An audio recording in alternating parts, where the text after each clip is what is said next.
بچوں کو کس طرح ڈیل کیا؟ میں روزانہ میرے پاس بچہ گستاخ ہے، بچہ نافرمان ہے، باپ جی بچہ اب سنتا نہیں ہے، بچہ یہ ہے، بچہ وہ ہے۔ ایک نبی کی حدیث سن لو، بچے تمہارے غلام ہیں۔ آپ سب باپ بیٹھے ہو، جتنے آپ ٹیچر بیٹھا ہو اب سب باپ بیٹھے ہو، جو مستورات ٹیچر ہیں وہ بھی ماں بیٹھی، اور اصلی باپ اور ماں بھی بیٹھے ہوئے۔ میرے نبی نے فرمایا اکرموا اولادکم، اپنے بچوں کو عزت دو، عزت دو۔ میرے نبی کیسے عزت دیتے تھے؟ حضرت فاطمہ گھر میں انٹر ہوتی، اور یہ حضرت فاطمہ کا آنا کوئی 8ویں دن نہیں ہوتا تھا، گھر کے ساتھ گھر تھا، 2-4 گھر چھوڑ کے حضرت فاطمہ کا گھر تھا۔ ہر دوسرے تیسرے دن حضرت فاطمہ آتی ہیں، میرے نبی چیئر پہ بیٹھے ہیں، زمین پر بیٹھے ہیں، چارپائی پر بیٹھے ہیں، لیٹے ہوئے ہیں، جو ہی فاطمہ کو دیکھتے آپ کھڑے ہو جاتے۔ سبحان اللہ، کوئی اپنے بچوں کے لیے کھڑا ہوتا ہے؟ آپ لوگ کلاس روم میں آتے ہو تو آپ کے لیے بچے کھڑے ہوتے ہیں، اور میرے نبی کیا یہ بچے آپ کی اولاد ہیں؟ میرے نبی کھڑے ہو جاتے، اور وہیں نہیں کھڑے رہتے تھے بلکہ تیزی سے آگے بڑھتے تھے، اور جا کر حضرت فاطمہ کا ہاتھ پکڑ لیتے تھے مسافر کے، اور پھر دیکھو مجھے یوں بوسا لیتے، پھر ہاتھ پکڑے پکڑے پکڑے لے کر آتے، پہلے حضرت فاطمہ کو بٹھاتے پھر خود بیٹھتے تھے۔ تو پھر کیا جنت کی عورتوں کی سرداری مل گئی۔ اپنے زبان کا بول میٹھا کرو، اپنے اخلاق اچھے کرو، اپنا چہرے کو خوبصورت کرو، جو اللہ نے دے دیا دے دیا، اس کو مسکرانے سے سجاؤ۔ مسلمان کو مسکرا کے ملنا بھی صدقے کا ثواب ہے، اور اس موبائل نے تباہی پھیر دی ہمارا۔ بچہ بات کر رہا ہے اور اماں لگی ہوئی ہے ڈرامے دیتے، ہاں بتاؤ سن رہی ہوں، بکو کیا بک رہے ہو، سن رہی ہوں۔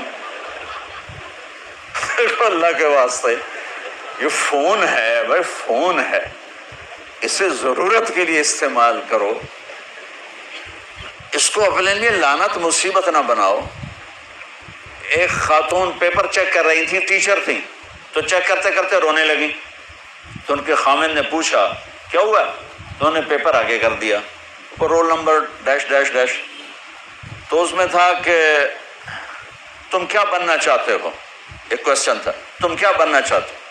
تو اس بچے نے یہاں سے شروع کیا، I want to be a smart phone, یہاں سے اس نے یہ بات لی، چھوٹے بچوں کا پیپر، تو وہ پڑھا کہ بھئی میں اسمارٹ فون بننا چاہتا ہوں، چونکہ میرے ماں باپ جتنا فون کو اہمیت دیتے ہیں اتنا مجھے اہمیت نہیں دیتے، تو میں اسمارٹ فون بننا چاہتا ہوں۔ تو اس کے خامن نے کہا تو اس میں تو کیوں رو رہی؟ کہا تمہیں پتہ یہ رول نمبر کس کا ہے؟ کہا نہیں، کہا یہ تیرے میرے بچے کا ہے۔ میرے نبی نے ایک زندگی سکھائی، آپ گھر میں آتے تھے مسکراتے ہوئے آتے تھے، اظہار محبت فرماتے تھے۔ عرب کے ماحول میں بیوی سے اظہار محبت عیب تھا، اور گرل فرینڈ بنانا ایک فخر تھا۔ آپ لوگ کٹھے پڑھتے ہو، اس لعنت سے بچو، باعزت آئے ہو باعزت چلے جاؤ، اپنی شادیاں ماں باپ کی رائے سے کرو، ماں باپ کی دعائیں لے کر کرو، اپنے فیصلے خود مت کرو۔ یہ کیا کریں، اب بچے بچیاں کٹھے پڑھتے ہیں تو اس قسم کی لعنتیں چلیں گی تو صحیح، لیکن میں جتنا بچ سکتے ہو بچو بچو، اپنے فیصلے ماں باپ کے حوالے کرو، اپنے فیصلے ماں باپ کے حوالے کرو، چونکہ جتنی عشق کی شادیاں ہوتی ہیں وہ ساری ہی ناکام ہوتی ہیں۔ عرب کے ماحول میں اظہار عشق بیوی کا عیب، اور گرل فرینڈ کے لیے اشعار، اس کلچر میں بھرے مجمع میں ایک آدمی پوچھتا ہے یا رسول اللہ من احب الناس الیک، آپ کو سب سے زیادہ کس سے محبت ہے؟ تو اپنے نبی کی سنو، آپ نے زور سے فرمایا عائشہ سے۔ وہ ہل گیا، کہنے لگا ارے یہ کیا ہوا یا رسول اللہ، میرا مطلب یہ نہیں ہے، میرا مطلب ہے کہ مردوں میں کس سے زیادہ پیار ہے۔ تو آپ کو پتہ چل گیا، اس کی نبض پہ ہاتھ رکھ لیا کہ اس کو ہضم ہی نہیں ہوا کہ میں نے عائشہ کا نام لے دیا۔ اب آپ نے کہنا تھا ابو بکر سے، تو آپ نے کہا عائشہ کے ابا سے، عائشہ کے ابا سے۔ آپ اتنے کائنات کا بوجھ سر پہ اٹھا کے زندگی گزاری، اور اپنے حسنین کے لیے روزانہ وقت نکالتے تھے۔ آپ کہتے ہو میں ریکٹر ہو گیا ہوں، میرے پر ٹائم کوئی نہیں، میں پروفیسر ہو گیا ہوں، میرے پر ٹائم ہی کوئی نہیں، تو کیا فائدہ ہے ٹائیاں لگانے کا؟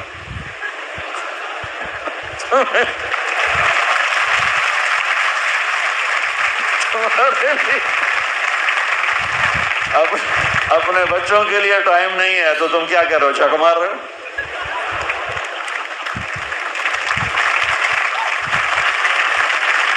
میرے نبی سے زیادہ مصروف کوئی آئے گا؟ بولو، جواب دو زور سے۔ 7 بر اعظم کے انسان اور قیامت تک کے انسانوں کی ذمہ داری سر پر ہو، اور وہ روز بچوں کے لیے وقت نکالیں۔ این اللقا، میرے شرارتی بچے کدھر ہیں؟ روزانہ دوسرے تیسرے دن آپ حسنین کو ٹائم دیتے۔ اب کیسے ٹائم دیتے؟ دیکھو ان کے لیے ایسے آپ ان کے لیے ہاتھ بھی بچھا دیتے اور پاؤں کے گھٹنے بھی اٹھا دیتے، ہاتھ اور گھٹنے لیول کر کے، کمر پورا جیسے سواری کا ہوتا ہے۔ آؤ بھائی بچوں اپنے اونٹ پہ چڑھ جاؤ، دونوں بچوں کو اوپر چڑھا کر کمرے میں چکر لگاتے، پھر کہتے تمہارا اونٹ کیسا ہے؟ پھر دونوں کو اتار کے زینب کو اوپر چڑھاتے، پھر کہتے اوپر سے آ گئے حضرت جابر ایک دفعہ کہ حسنین اوپر چڑھے ہوئے تھے، بڑی عالی شان سواری ہے بھائی، بڑی عالی شان سواری ہے بھائی، تو میرے نبی نے نیچے سے کہا بڑے عالی شان سوار ہیں بھائی، بڑے عالی شان سوار ہیں بھائی، میرا سب سے بڑا سرمایہ میری اولاد ہے، میں نے اسے ٹائم نہ دیا، میں نے اسے یہ سب آپ کی اولاد بیٹھے ہوئے ہیں، سب آپ کی اولاد بیٹھے ہوئے ہیں۔ ٹیچر کا رتبہ بہت بلند اللہ نے بنایا ہے، میرے نبی ٹیچر بن کے آئے، بادشاہ بن کے نہیں آئے، حاکم بن کے نہیں آئے، تاجر بن کے نہیں آئے، میرے نبی معلم بن کر آئے، مقدس ترین نسبہ، یہ سب آپ کی اولاد ہے۔ یہ اگر اچھے انسان بنتے ہیں، میرے 5 بچے ہیں، کتنا کو صدقہ جاریہ بنیں گے؟ آپ کے 10,000 بچے ہیں، اگر یہ ایک بچہ صحیح چلے، نیک بنے، آپ خود سے کتنا بڑا آپ نبیوں کے ساتھ اٹھائے جائیں گے۔ یہ اتنا عالی شان مرتبہ ہے انسانیت کے لیے، معلم بننا، ٹیچر بننا، لیکن پھر نبی کی زندگی پڑھو، نبی والے اخلاق پڑھو کہ میرے نبی نے کیسے زندگی، کیسے خوبصورت طریقے سے اپنے اگلی نسل کو سنبھالا۔